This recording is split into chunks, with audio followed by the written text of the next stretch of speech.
Anong sana? Ano daw? Katong ino kadto magluhod. Oh, luhod.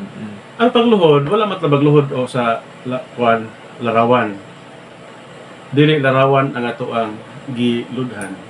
Tungod kay og dinhi ning atong tulumanon inyong masayran ang kamaturan kay sabay kamaturan. Anong sana? Ano daw? Katong ino kadto magluhod. Oh, luhod. Ang pagluhod wala matlabag luhod o sa larawan. Dili larawan ang ato ang giludhan. Tungod kay ang mga larawan sa mga santo o ang mga santos mismo, ang atong pag-ila nila dili kay diha dila sentro. Ito niya. Diha ni Kristo si Kristo mo ay center sa tuang pag-ampo sa atong pagpangayo. Ang mga santos o sa siya ang kanang kuan gitawag sa intercessor. So mga intercessor, so nakinahanglan mga intercession ki kanila kay sila makatabang, di ba naman na? Kanila rawas mga santos mo ni. Ang pag-ampo ngadto sa mga santos, ang motibo sa ba ang pagpangayo ug panabang diha nila nganuman tungod kay ang pag-ampo sa taong mataro mga santos dako kayo katabang. Di ba? Muna nga ang atong pagluhod usa ka practice nga mo bow down ta sa Ginoo.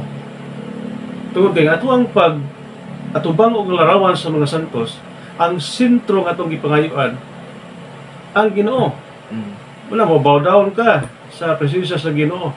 Kay ang larawan naghulagway na sa presensya sa Ginoo. Kaysa ito gibawdan, ang presensya sa Ginoo, ang Ginoo mismo.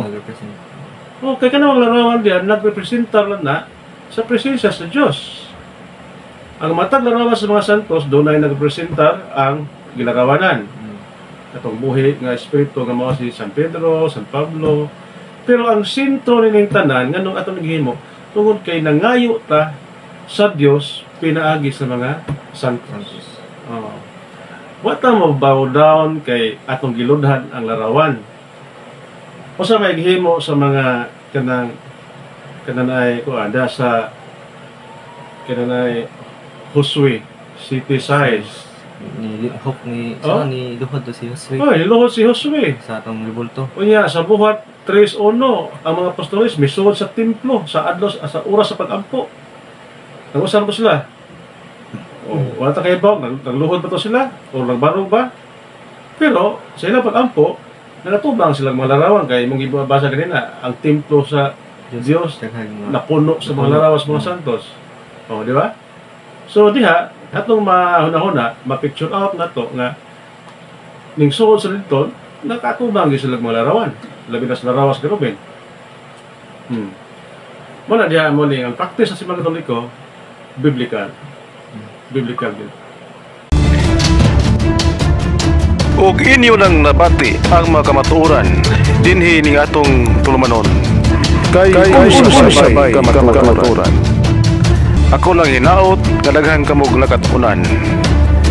Daghang salamat.